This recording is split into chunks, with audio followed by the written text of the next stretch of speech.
새롭게 방송 장비를 업그레이드하고 또 이제 새로운 시도를 좀 요즘 계속 하고 있습니다. 또 새로운 분들이 또 방송팀을 섬겨주셔서 이렇게 고르지 못할 때가 있는데요.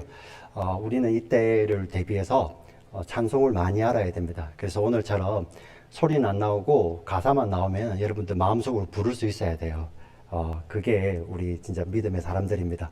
만약에 이제 정전이 돼서 앞에 성경이 띄지 않으면은 그거는 정전이 잘못이 아니고 말씀을 외우고 있지 않는 우리의 잘못입니다. 그래서 우리가 말씀도 많이 외우고 찬양도 가까이 하시면서 정말 우리 주님을 그 말씀 안에서, 찬양 안에서 우리가 더 풍성히 누릴 수 있는 우리 모두가 되었으면 좋겠습니다.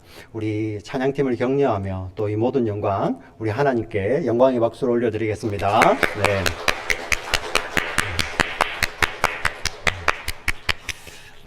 이 팬데믹 기간에만 누릴 수 있는 이런 귀한 찬양 계속 지속되었으면 좋겠습니다. 오늘 보시면 한국에서도 찬양을 보내고 또 저기 보스턴에서도 찬양을 보내고 또 홍콩 마카오에서도 함께 찬양을 하며 보냈던 찬양이 이렇게 아름답게 모여서 12명이 성주기를 도는 모습을 우리 보았는데요.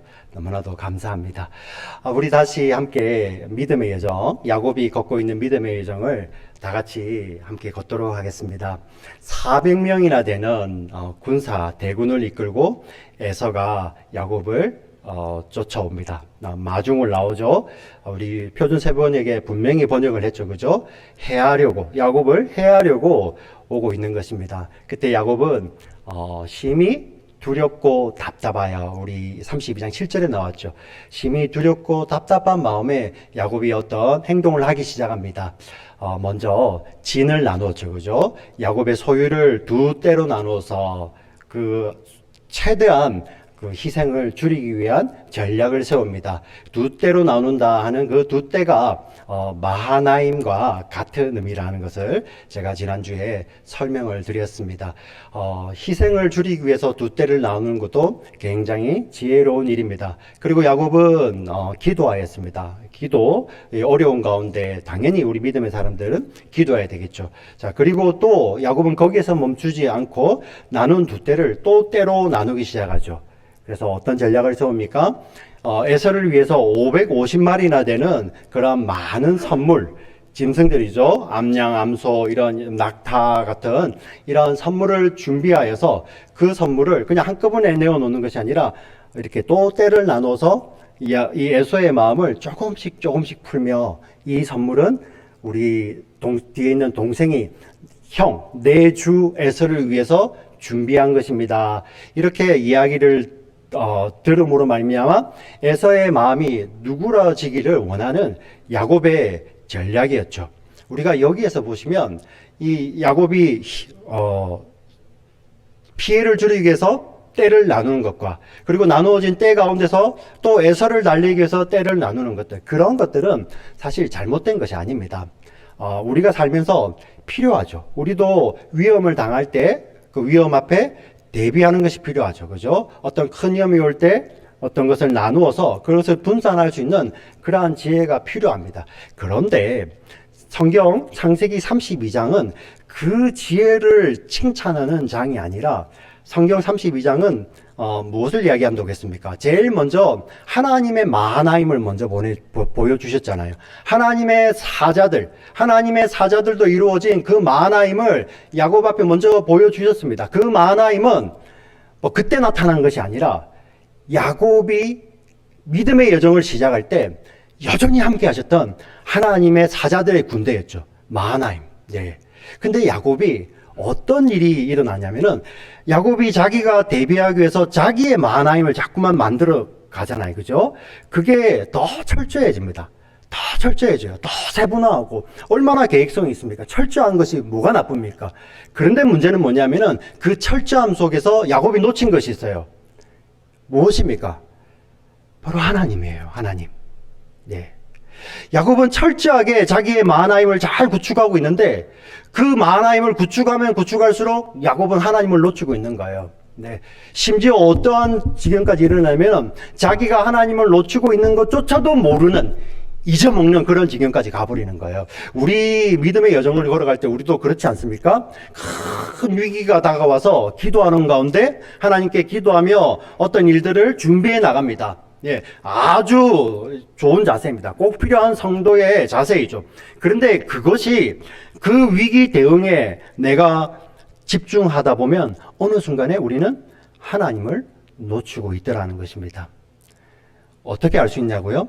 야곱이 정말 이해 안 되는 행동을 합니다. 정말 이해 안 되는 행동을.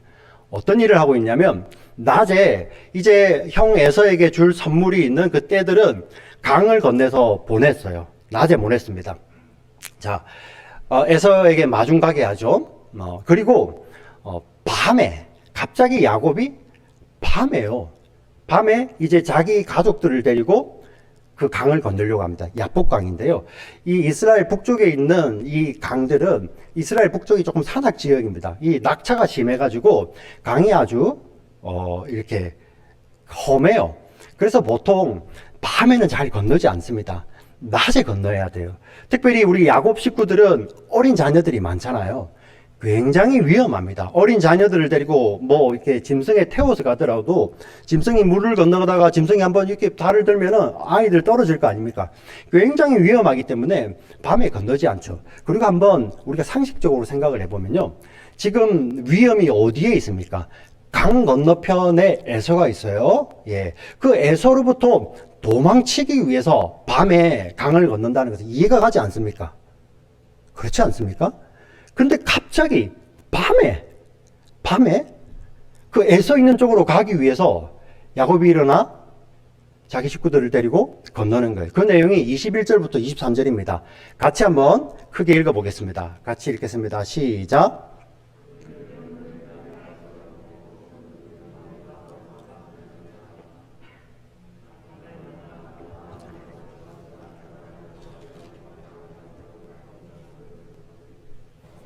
그들을 인도하여 시내를 건너가게 하며 그의 소유도 건너가게 하고.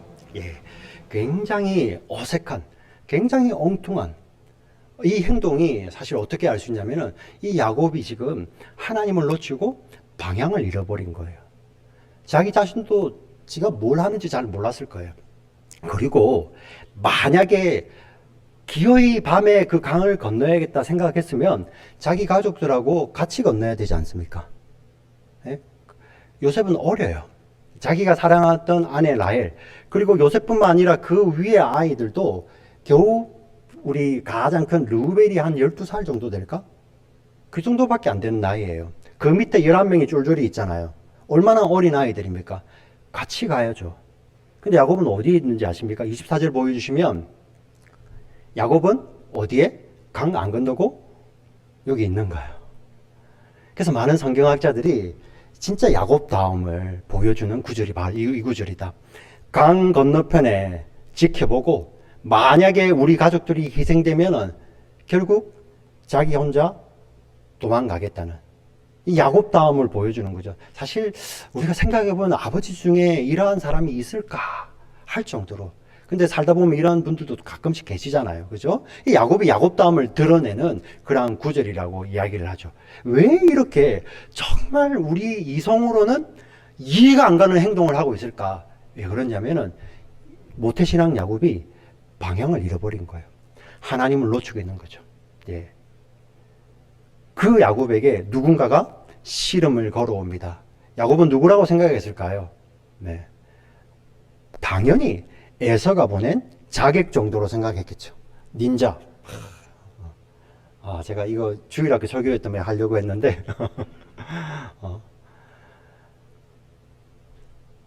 아니 이 야곱이 씨름을 하는데 그 씨름의 대상은 당연히 자기의 목숨을 해하려고 온, 자기의 목숨을 해치려 온 그런 형이 보낸 사람으로 생각을 하겠죠.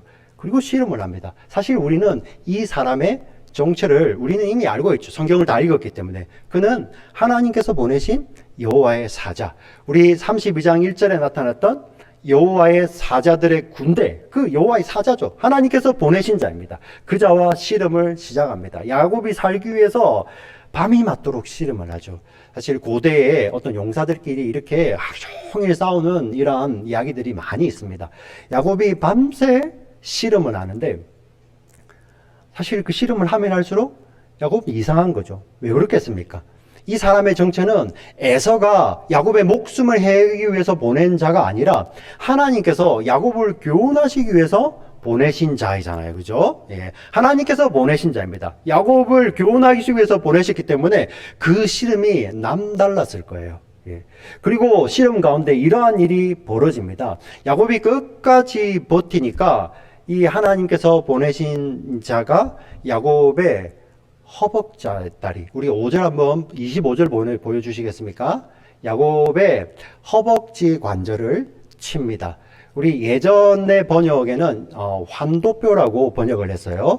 아마 우리 여기 앉아 계신 분 중에 환도뼈가 더 익숙하신 분들이 계실 거예요. 이 환도뼈라는 것이 정확하게 어떤 부위를 정확하게 의학적으로 말씀하는지 우리는 잘 모릅니다.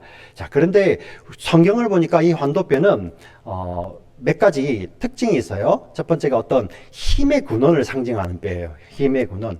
지금도 그렇잖아요. 야곱이 이렇게 씨름을 하고 있어요. 예. 지금 힘을 발휘하고 있지 않습니까? 힘을 쓰고 있는데 그 힘을 쓰는 지탱점이 되는 그 근원이 되는 둔부의 이 힘줄 같은 거죠. 예. 엉덩이 뼈 있는 힘줄. 예. 그리고 또 성경 어떤 곳에 보면은 이 환도뼈가, 이 허벅지 관절이 사람의 생식기와 가까이 있기 때문에 이것은 생식의 근원, 생명의 근원으로 해석하는 곳도 많이 있습니다. 근데 이곳에서는 밤새 씨름하고 있는 야곱의 힘의 근원이 되는 곳을 탁 친 거예요. 예. 근데 여기서 보면은 어긋났더라 돼 있죠. 우리 영어는 relocate 돼 있다고 이야기돼 있지만 사실 그냥 이렇게 빠진 것이 아니라 부러진 겁니다. 부러진 거.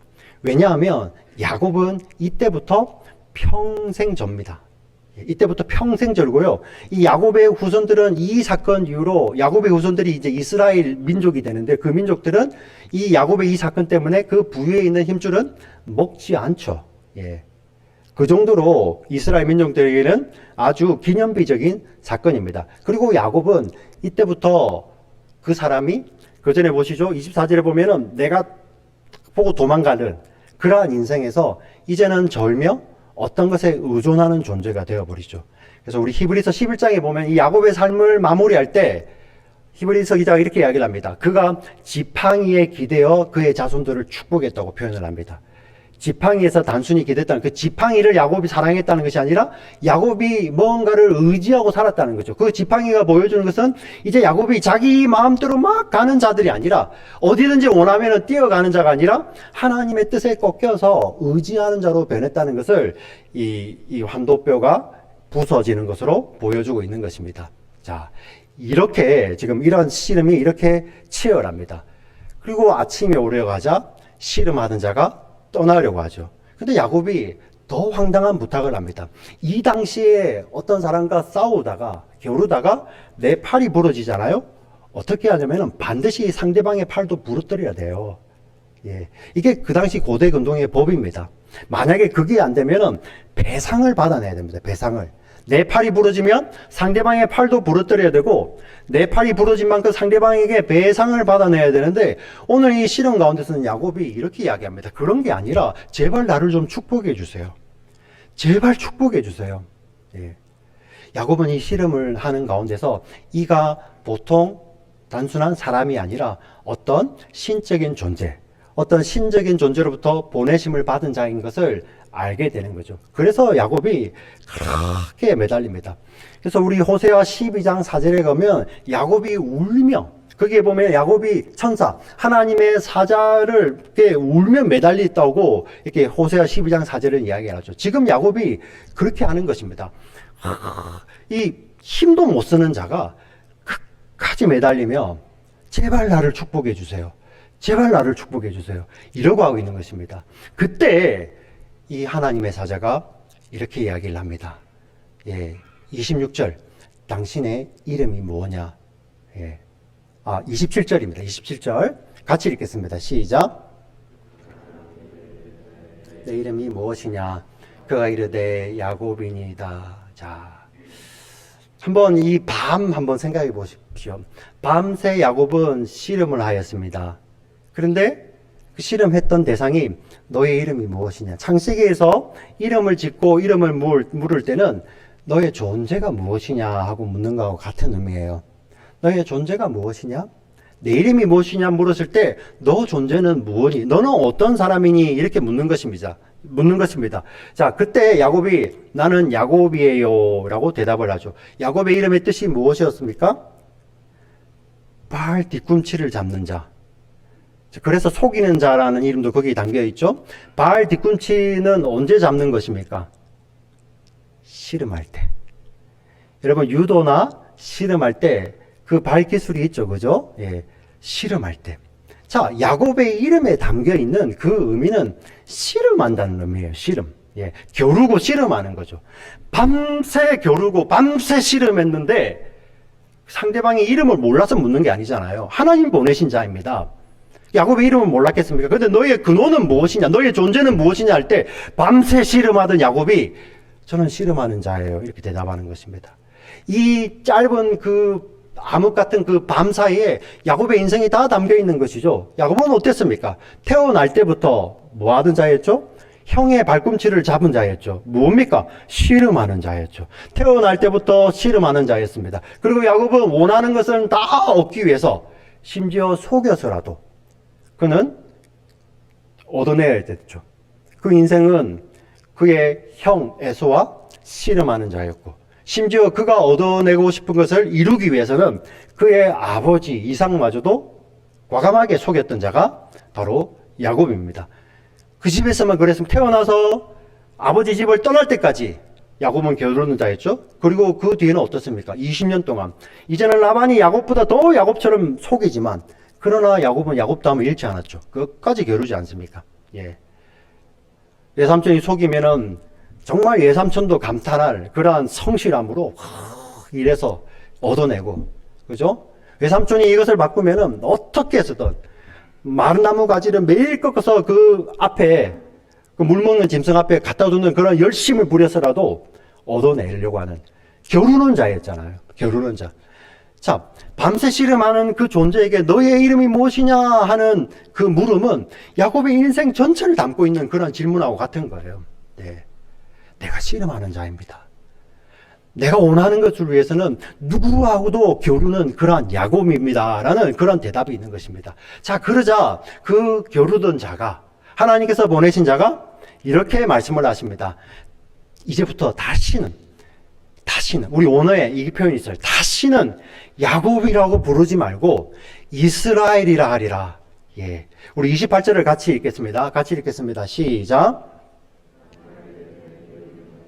이라 부를 것이 아니요 이스라엘이라 부를 것이니 이는 내가 하나님과 및 사람들과 겨루어 이겼음이니라. 예. 야곱이라는 이름은 야곱이 주어가 되어서 내가 원하는 것을 얻기 위해 누구하고도 겨루는 자예요. 근데 그 야곱이라고 이제는 다시는 부르지 말고 이스라엘이라 부르리라 이렇게 말씀을 하시는데 이스라엘의 의미가 뭐냐면은 이 엘이 하나님이라는 의미를 갖고 있습니다.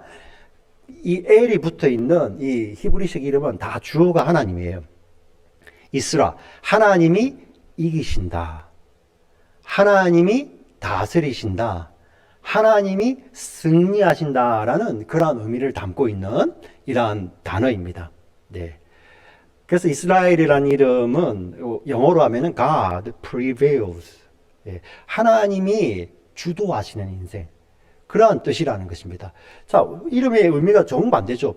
여기는 야곱 자신이 주인이 되어서 내가 원하는 것은 무엇이든지 얻기 위해서 겨루는 인생인데, 이제 이스라엘은 하나님이 주가 되셔서 하나님이 이기시고 하나님이 다스리시고 하나님이 승리하시는 거예요. 그래서 이제 이스라엘이 얻는 것은 하나님이 먼저 얻으신 하나님이 주시는 것이고, 이스라엘이 승리하는 것은 승리를 먼저 이루신 하나님의 승리가 입혀지는 삶이 바로 이스라엘의 삶입니다. 예, 여기까지는 의미가 가요. 하나님께서 이름을 바꾸어 주십니다. 하나님의 사자가. 자, 그런데 뒤에 보면은 이유를 달고 있어요. 이유. 이는 네가 하나님과 및 사람들과 겨루어 이겼음이니라. 이유는 너가 하나님과 및 사람들과 겨루어 이겼음이니라. 이거 좀 이상하지 않습니까? 야곱이 사람들하고 겨루어서 이겼다는 말은 이해가 가죠. 그때 야곱이 하나님을 이겼대요. 히브리어 원문에 보면 정말 야곱이 이긴 존재에 제일 먼저 하나님이 나옵니다. 야곱이 뭐 허공을 대고 하나님하고 씨름을 했습니까? 뭘 했습니까? 이게 굉장히 모순이죠. 네. 이스라엘이라는 이름은 하나님이 이기신다? 하나님이 다스리신다는 그런 이름을 갖고 있는데 그 이름을 주신 이유가 야곱이 하나님과 겨루어 이겼다는 거죠. 이 모순이 풀어지십니까? 네. 우리 설교가 끝날 때 이 모순이 풀어질 것입니다. 네. 이 모순. 뒤에 제가 이제 전체를 설명드리고 이 부분을 다시 한번 설명드리도록 하겠습니다. 자, 이렇게 야곱의 이름을 이스라엘로 바꾸어 주시죠. 그리고 야곱 두고 떠나려고 하는데 이제는 야곱이 이 존재에 대해서 묻습니다. 당신의 이름은 무엇입니까? 29절을 같이 읽겠습니다. 29절. 야곱이 청하에 이르되 당신의 이름을 알려주소서. 같이 읽습니다. 그 사람이 이르되 어찌하여 내 이름을 묻느냐 하고 거기서 야곱에게 축복하니라. 마치 출애굽기에 보면 모세가 여호와 하나님을 만났을 때 여호와 하나님께서 모세를 만나셨을 때 모세가 이렇게 질문하죠. 당신의 이름은 무엇입니까? 예. 400~500년 뒤에 야곱의 우리 후손 모세가 여호와 하나님께 질문하듯이 지금 이 야복 나루터에서 야곱도 그대로 질문을 합니다. 그런데 이 이름을 말씀 안 해주세요. 그냥 그를 축복하는 존재입니다. 야곱을 축복하는 존재시죠. 복의 근원 되시는 존재입니다. 자, 그리고 떠나갑니다. 그리고 30절에서 야곱이 이렇게 고백을 합니다. 같이 읽겠습니다. 시작. 그러므로 야곱이 그 이름을 브니엘이라 하였으니 그가 이르기를 내가 하나님과 대면하여 보았으나 내 생명이 보존되었다 함이더라. 아멘. 자, 브니엘이라는 뜻은 이 엘 하나님이죠. 파님, 하나님의 얼굴이라는 뜻이에요. 하나님의 임재, 하나님의 얼굴이라는 뜻입니다. 야곱이 아는 것입니다. 하나님을 내가 만났구나. 근데 내가 죽지 않았구나. 그럼 이 존재는 누구입니까? 예. 그래서 루트를 비롯한 많은 우리 복음주의 신학자들, 그 밑으로 우리 복음주의 신학자들, 그리고 우리 개혁주의 신학자들은 이 존재에 대해서 여호와께서 보내신 자이시면서 동시에 여호와이신 자. 우리 구약에 보면은 이러한 분이 등장을 합니다. 삼손의 부모님들에게 삼손의 출생을 이야기할 때 여호와의 사자가 나타나는데 당신 이름은 무엇입니까? 물을 때 나는 기묘자라. 이 기묘자라는 이름은 천사가 자기에게 붙인 이름이 아니에요. 하나님의 이름입니다. 나는 하나님이라 이렇게 말씀을 하십니다. 하나님께서 보내신 자인데 동시에 하나님이신 자. 여호와께서 보내신 여호와의 사자이신데 동시에 여호와이신 자. 그래서 우리 많은 성경학자들, 거의 대부분의 성경학자는 여기 이 부분을 이렇게 설명합니다. 바로 성육신 하기 전에 성자 하나님, 성자 하나님이시라는 것을 우리가 거의 동의를 하죠. 이 성자 하나님이 오셔서 야곱의 이름을 야곱에서 이스라엘로 바꿔주셨다는 거예요. 야곱이 그것을 이제 고백합니다. 자, 그러면 다시 아까 그 모순, 제가 말씀드렸던 모순이고 역설이라는 장면으로 다시 한번 돌아가 보겠습니다. 야곱의 이름이 이스라엘이 되었습니다. 하나님이 이기신다는 의미인데 그 이유가 야곱이 하나님과 겨루어서 이겼다는 거예요. 네. 이 모순이 풀어지십니까? 누가 푸시겠습니까? 예. 대부분의 성경학자들은 이것을 이렇게 해석을 합니다. 참 좋은 해석입니다. 어떤 해석이냐면은 사랑이 큰 자가 지는 거예요. 우리 부모님들 자식을 키우죠, 그죠? 우리 이제 장성한 우리 부모님, 자녀를 두신 부모님들은 이제 옛날 생각이 나실 것이고요. 이제 조금 자라는 아이들, 처음에 뭐 한두 살 때야 이렇게 아빠 엄마에게 완전히 모든 걸 올인하는 아이지만 어느 정도 자아가 생기면 다투잖아요. 예. 우리 2학년 부모님, 그렇지 않습니까? 막 다투죠. 예. 그때 시작입니다, 이제. 저는 뭐, 저희 아이들이 와가지고, 예, 처음에는 이제 저하고 막 키를 재다가 요즘은 이제 키를 넘어서니까 자기가 저보다 힘 세다고 매일. 예. 자, 이거는 애교고요. 네. 다투기 시작합니다. 근데 결국 누가 이깁니까? 누가 지나요? 예. 더 사랑하는 자가 지더라고요. 그렇지 않습니까? 더 사랑하는 자가 지는 것이죠. 지금 이 장면에서 하나님께서 야곱을 향한 사랑이 훨씬 크기 때문에 야곱이 이기고 하나님이 지시고 그로 말미암아 하나님께서 이기시는 그러한 이스라엘의 삶을 살게 되었다. 이렇게 이 모순을 해석합니다. 네. 그 근거는 바로 이 모순이 풀리는 거, 이 역설이 풀리는 것은 바로 하나님 사랑 때문입니다. 예, 굉장히 좋은 설명입니다. 저도 여기에 100% 동의합니다. 근데 여기에 한 가지를 더 하고 싶습니다. 근데 이 사랑이 어떤 사랑이냐면은 바로 언약적 사랑이라는 거예요. 예. 우리 구약 성경에 보면 언약을 이야기하면 항상 모순입니다. 예. 언약. 왜 그럴까 한번 생각해 볼까요? 야곱의 할아버지가 있습니다. 아브라함이 있었죠. 그 아브라함에게 하나님께서 나타나셔서 나는 너의 하나님이 되고 네 자손을 하늘의 별처럼 바다의 모래처럼 많게 할 것이고 그들의 하나님이 되겠다고 하나님께서는 약속을 하십니다. 사실 이 약속은 엄청난 것입니다. 하나님께서 우리 하나님의 영원히 하나님이 되신다는 것은 영원히 하나님의 다스림 안에 있는다는 것인데 영벌 가운데 있는 죄인들은 하나님의 다스림 안에서 영원히 살 수가 없어요. 네. 근데 하나님께서 이 아브라함의 후손들을 향하여서 내가 그들의 하나님이 되겠다 이렇게 말씀을 하시고 하나님께서 언약을 맺으세요. 이 약속을 두고 아브라함 약속하자, 언약을 맺자 이렇게 약속을 하시죠. 그때 창세기 15장에 어떤 일이 벌어집니까? 짐승들을 쪼개죠, 그죠? 쪼개고 우리 그 당시 아브라함 시대에 이 언약식은 언약을 맺는 두 당사자들이 쪼개진 짐승 사이를 같이 걸어가는 거예요. 같이 걸어가며 만약에 누구라도 어느 한쪽이라도 이 언약을 어기게 되면 우리 둘 다 죽겠다는 거예요. 무슨 말씀인지 이해가십니까? 네.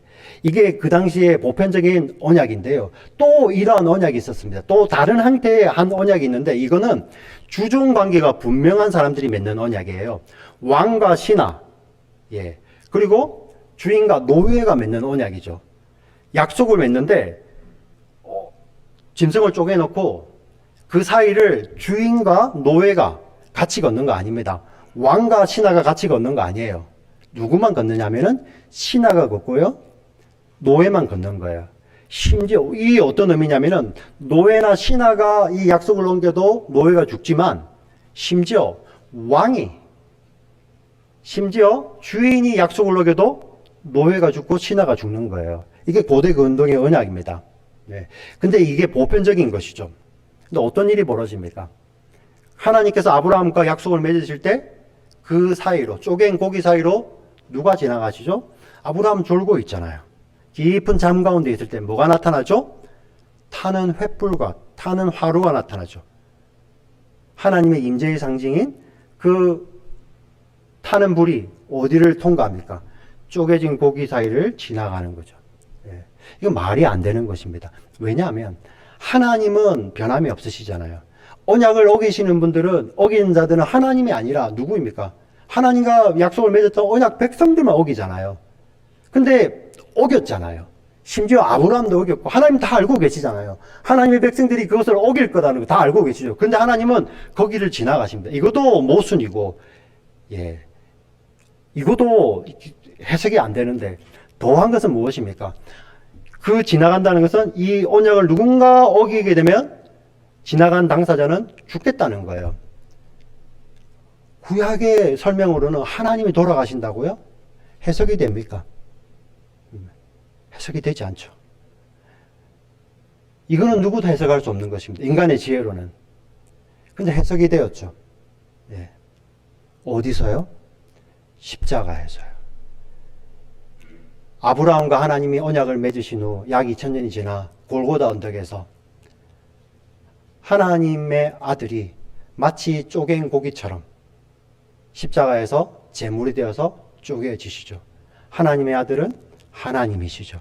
하나님이 자기의 생명을 내어주시기까지 그 약속을 지키고 계시는 거예요.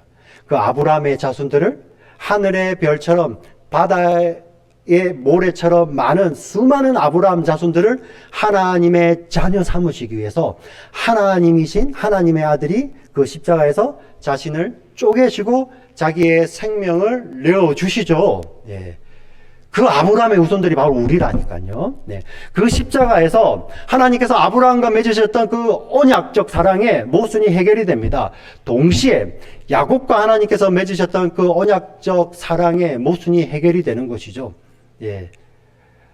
아니, 하나님의 이름, 예, 하나님이 이기신다는 그 이름을 주시기 위해서 하나님께서 야곱을 이스라엘 이름을 바꾸시는데 야곱이 이겼기 때문이라고 이야기를 하세요. 이 모순이 어떻게 풀어집니까? 십자가에서 풀어지잖아요. 십자가가 어떤 곳입니까? 사람이 하나님과 겨룬 곳이잖아요. 여러분, 십자가 밑에서 사람들이 계속 외치는 소리가 무엇입니까? 당신이 하나님의 아들 아니냐? 당신이 하나님의 아들인데 왜 거기 그렇게 계시느냐? 하나님이면 하나님답게 계셔라. 내려오시라. 예. 그 어두워질 때까지, 흑암이 임할 때까지 하나님의 백성이, 예, 죄인들이요, 하나님과 거기에서 겨루고 있잖아요. 근데 그 겨rum이 우리 야복강에서는 야곱은 무엇입니까? 내가 원하는 것을 다 얻기 위해서, 그걸 갖기 위해서 씨름하고 겨루고 있는데요. 예, 사람하고도 겨루고 하나님하고도 겨루는 야곱이지만 십자가는 어떻습니까? 예, 하나님의 아들이 육신으로 오셔서 그 예수 그리스도가 우리를 구원하시기 위해서, 예, 우리를 구원하시기 위해서 씨름 당하고 계시잖아요. 예, 예수님도 뜻이 계시잖아요. 그런데 그 뜻이 언제 꺾입니까? 아버지여 내 뜻대로 마시고 아버지 원대로 하시옵소서. 피할 수만 있으면 이 잔이 지났으면 좋겠습니다. 왜 그렇습니까? 몸이 아픈 것을 떠나서 하나님으로부터 영원히 삼위일체셨던 그 하나님이 성공 하나님으로부터 버림받는 그 자리입니다. 왜 피하고 싶지 않으시겠습니까? 예수님이라고. 그런데 그 뜻이 하나님의 뜻 앞에서 꺾이는 거잖아요. 예. 십자가는 어떤 곳입니까? 하나님의 아들이 씨름 당하는 것이죠. 근데 끝까지, 예, 끝까지 그 위에서 다 이루시죠. 그래야 어떤 일이 벌어집니까? 이 야곱의 후손들인 우리가, 예, 바로 이스라엘이 되는 거예요. 야곱 우리 아닙니까? 네. 야곱 다른 사람이 아니에요. 예. 자신이 원하는 거, 자신의 욕망대로. 그래서 기준이 다 자기잖아요. 우리 가운데 그런 거 없는 사람이 어디 있어요? 네. 근데 그 껍질을 다 뚫고 돌아가 보면은 그 안에 자기 사랑, 네, 자기가 하나님 자리에 올라서서 내가 늘 옳은 거죠. 바보처럼 살아라는 말씀이 아닙니다. 네. 그 기준이 깨어지는 거죠. 그래서 마치 야복강에서 야곱 외 나머지처럼 자기가 선악의 기준이 되어서 판단하려는 그 야곱 아닙니까? 그 우리 아닙니까? 근데 예수님께서 어떻게 하시죠? 이 야곱을 구원하시기 위해서 이 야곱과 같은 우리들을 그 안에 다 품으시고 십자가에서 사람들로부터 씨름당하시고 하나님으로부터 버림당하셔서 어떤 일이 벌어집니까? 그 하나님이 자기의 생명을 주시잖아요. 이해가 가세요, 이게? 네. 이 모순이 풀어지는 것이 이해가십니까? 이 언약적 사랑만이 이해가 가는 것이죠. 그리고 어떤 일이 벌어집니까? 그 야곱이 변화해서, 그 십자가에서 낳은 자들, 그 십자가에서 이제 하나님의 아들이 그 야곱의 죄를 다 대신하여 짊어지시고 하나님 앞에 죄값을 다 치르시고 이제 그 하나님의 아들은 뭐만 주십니까? 부활 생명만 나누어 주시잖아요. 그들이 이스라엘이 되는 거예요. 하나님이 다스리는 자들, 하나님 나라가 된 것이잖아요. 영원히 하나님이 이제는 떠나지 아니하시는 하나님 나라가 된 것이죠. 마치 그것을 예수님이 이렇게 비유합니다. 아들이 아버지 안에 있고 성부 하나님 앞에 성부 하나님 안에 성자 하나님이 계시고 성자 하나님 안에 성부 하나님이 계신 것 같은 이 연합처럼 이제 하나님의 자녀들 우리가 예수님 안에 그렇게 있고요. 이제 우리가 하나님과 그런 관계가 되었다는 거예요. 이게 믿어지십니까? 네. 이게 이스라엘이라는 것입니다. 하나님이 영원히 떠나지 아니하시고 우리와 함께 하시는 이 일이 어떻게 이루어집니까? 그 십자가에서 야곱을 다 품으시고 그 야곱을 위해 생명을 다 내어 주실 때 모든 죄값이 다 지불되죠. 그리고 이제 하나님의 생명이 부어져서 부활 생명이 부어져서 이제는 하나님의 다스림 안에 영원히 사는 하나님 나라를 상속받은 이스라엘이 된 것입니다. 그게 바로 우리예요. 우리. 네. 야곱은 야복강에서 이 십자가를 먼저 경험하는 것이죠. 동시에 예수 그리스도를 믿는 우리들은 이제 야곱처럼 야복강에 가서 하나님과 씨름하지 않아도 그 야곱의 모습을 보며 십자가를 통해서 내 자신을 보는 거예요. 그 어떻게 됩니까? 결과는 어떻습니까? 그 언약적 사랑으로 말미암아 야곱이 죽고요. 내가 죽고요. 자아가 해체되고 새 사람으로 사는 거죠. 이스라엘로. 우리 31절을 보시면 이러한 표현이 있습니다. 31절. 그가 분회일을 지날 때 해가 돋았고 그의 허벅다리로 말미암아 절었더라. 야곱이 147년을 삽니다. 147 곱하기 365 하면 얼마나 많은 날짜입니까? 그런데 그 날짜 가운데 유일하게 해가 돋았다는 표현이 여기에 있습니다. 어떤 의미입니까? 새로운 삶이 시작되었다는 표현이죠. 새로운 삶이 시작되었습니다. 야곱, 옛자는 해체되고 하나님께서 이기시는 삶, 하나님께서 승리하시는 삶, 하나님께서 다스리시는 삶, 이스라엘의 시작이라는 것이죠. 말씀을 정리해 보겠습니다. 이스라엘의 참된 의미는 내가 이기는 것이 아니라 하나님의 승리가 우리에게 부어지는 삶이에요. 네. 믿으십니까? 네.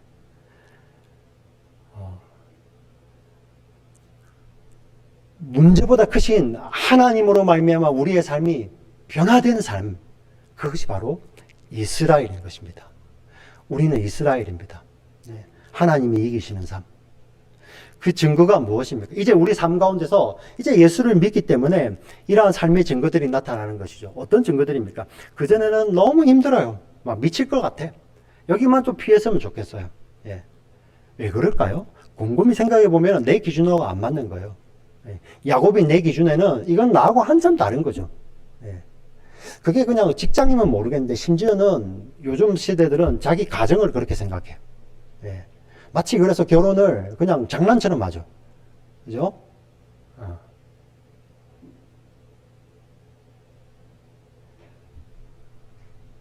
그런데 그곳에서요, 하나님의 임재를 경험하며 하나님의 다스림이 시작될 때 이스라엘이 삶이 나올 때 어떻게 됩니까? 그 피하고 싶었 그 지긋지긋한 곳이 소명의 현장이 되는 것입니다. 소명의 현장. 이것이 야곱이 이스라엘이라 불리는 이야기입니다. 적용입니다. 말씀을 정리해 보겠습니다. 야곱은 지금 문제와 씨름하였습니다. 문제만 해결해 주시면 사실 그냥 하나님 잠깐 도와주시면 하나님 힘만 조금 빌려주시면 내가 이 문제만 해결하면 됩니다. 그리고 하나님 또 저기 멀리 계세요. 이게 자기의 마하나임이죠. 야곱은 문제 해결을 가지고 씨름해 하셨지만 하나님은 찾아오셔서 어떻게 하십니까? 야곱이라는 존재를 바꾸시죠. 이스라엘 되게 하십니다. 예. 그 문제를 뛰어넘는 자로 만드시는 거죠. 이러한 표현하고 맞겠습니다. 나는 어떤 큰 문제에 우리가 이렇게 접하게 될 때요. 우리는 이런 표현을 많이 쓰죠. 이거는 너무 큰 문제야. 마치 내가 해결하려고 내가 덤비면 마치 이 문제 앞에 나는 계란이고 이 문제는 바위야. 우리 그런 거 경험하시지 않습니까? 네. 야곱이 지금 그러한 상황 아닙니까? 네. 와, 저 400을 이끌고 오는 에서는 바위고 나는 계란에 불과해. 그러니까 나는 도망쳐야 돼. 네. 이게 야곱입니다. 근데 그 야곱이라는 존재가 이스라엘 되는 것은 어떤 의미입니까? 우리가 준비한 계란으로 바위에 아무리 던져도 바위는 깨지지 않고 계란만 깨질 뿐이죠. 네. 근데 어떤 일이 벌어질까요? 그 계란이 하나님 손에 들린 계란, 예.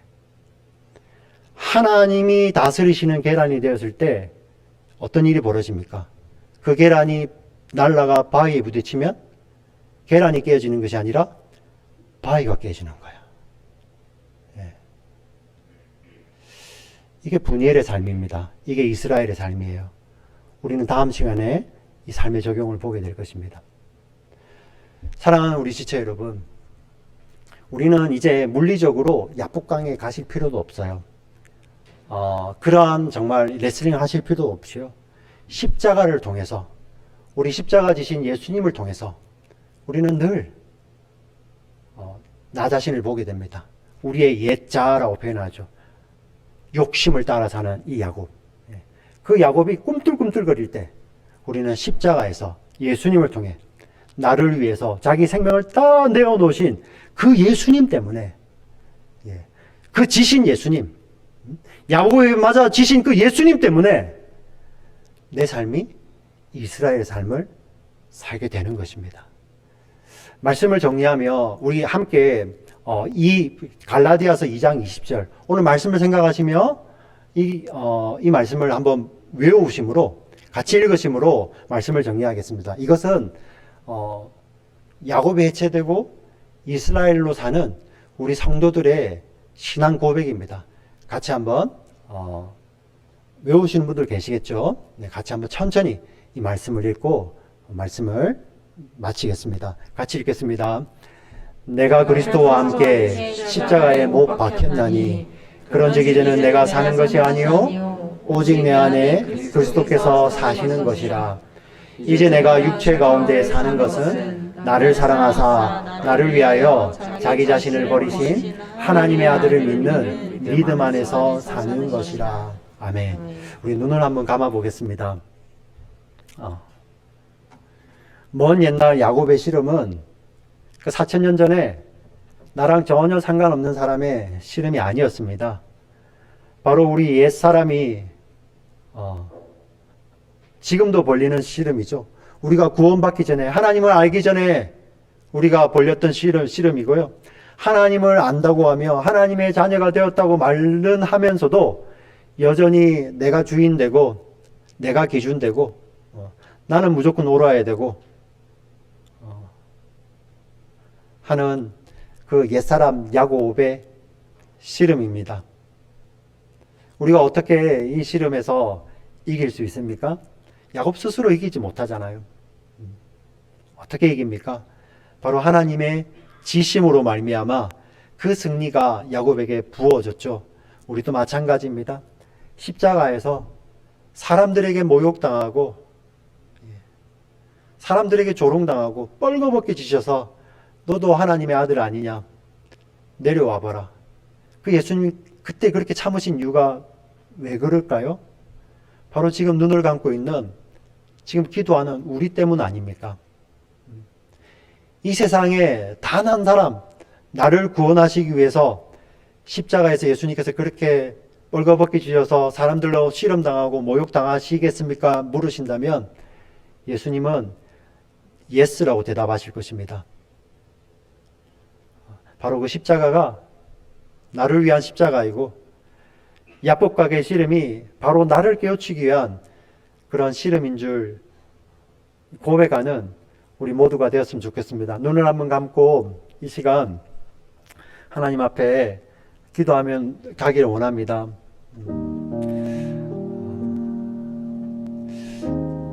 참 예수를 믿는다고 하면서도 문제가 등장하면 나의 진을 쌓고 나의 견고한 진을 쌓고 나의 마하나임을 구축하고 그곳에서 이리저리 바쁘게 뛰다가 정말 열심히 하는데 정말 대비는 하는데 정말 철저한데 순간 하나님을 놓쳐버리고 하나님을 잊어버리는 것이 바로 우리 야곱과 같은 우리의 삶 아닙니까? 더 안타까운 것은 내가 하나님을 놓친 것도 잘 몰라요. 내가 하나님을 놓치고 살면서 오히려 나는 하나님 왜 나를 안 도와주시지? 내가 이렇게 어려운데 하나님 오셔서 도와주시고 가면 되지. 그런 마음과 함께 여전히 야곱의 길을 가려고 하는 우리 자아들, 이 자아가 어떻게 해체가 됩니까? 우리가 깨달음이 높아서요? 아니요. 정말 성령께서 우리 가운데 오셔서 말할 수 없는 탄식으로 우리를 위해서 기도하시는 가운데 그 그리스도의 십자가가 우리의 영혼 한복판에 세워져서 그 십자가를 바라볼 때 그 십자가에서의 그 예수 그리스도의 사랑, 그 언약적 사랑이 우리에게 비춰올 때 우리 속에 있는 돌처럼 굳은 이 야곱이 녹아내리는 것입니다. 우리 사랑하는 지체들, 주님 만나는 그날까지 이 하나님 사랑을 더 경험했으면 좋겠습니다. 우리가 신앙인으로 산다는 것이 무엇입니까? 기독교 신앙은 문제 해결, 그것도 필요합니다. 그것도 중요합니다. 근데 진짜는 무엇입니까? 존재가 바뀌는 거예요. 죄인이 의인이 되고 죽은 자가 산자가 되는 것입니다. 그것도 하나님의 생명으로 말미암아 산자가 되는 것입니다. 우리가 이것을 놓치고 살지 않습니까? 나의 마하나임에 갇혀서 문제에 골똘하며 하나님을 놓쳐버리고 살는, 혹시 이 자리에 그런 분들 계시지 않습니까? 지금도 문 밖에서 그 문고리가 없는 그 마음 문 밖에서 문을 두드리시며 십자가 지시고 찾아오시는 그 주님을 기억할 수 있는 우리 사랑하는 성도님들 되었으면 좋겠습니다.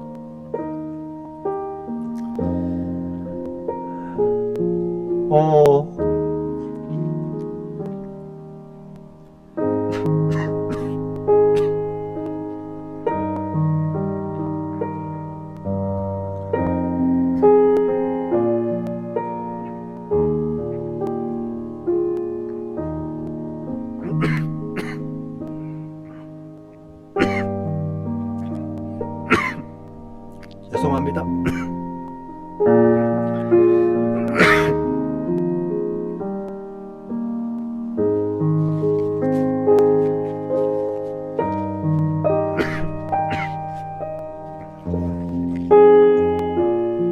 죄송합니다. 갑자기 제가 목이 메였습니다.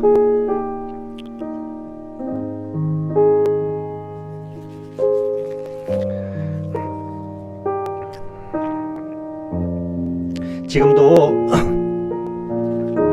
그 언약적 사랑으로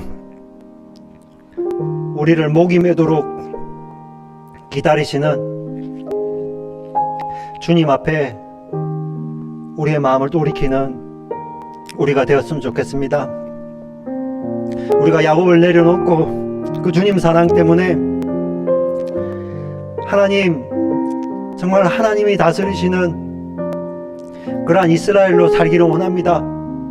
바로 고백하는 그곳이 하나님 함께 하시는 하나님의 얼굴이요 분이엘인 줄 믿습니다.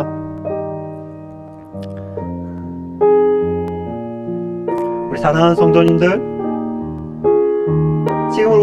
지금도 우리를 여전히 사랑하시고 목매도록 우리를 기다리시고 사랑하시는 주님께 우리의 마음을 여는 우리가 되었으면 좋겠습니다. 살아계 있어서 역사하시는 아버지 하나님 감사합니다. 우리가 무엇이 간데, 사람이 무엇이 간데 우리를 권고하시고 우리를 사랑하셔서 그 당신의 생명을 내어주시기까지 사랑하십니까?